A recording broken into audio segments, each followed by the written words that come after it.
In this tutorial you are going to learn how to add checkboxes in Contact Form 7. First, edit the Contact Form 7 form to which you want to add the checkbox field. Then, click the Checkboxes button. Give a name to the checkbox field in the Name field. Enter all the checkbox options in the Options field.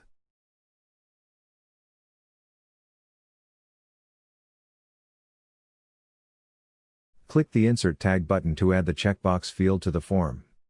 To give a label to this field, enter the label name before the checkbox form tag. Save your changes. And that's it.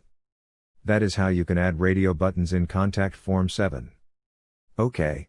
Now, do you want to know about the cheapest tools to build and run a website?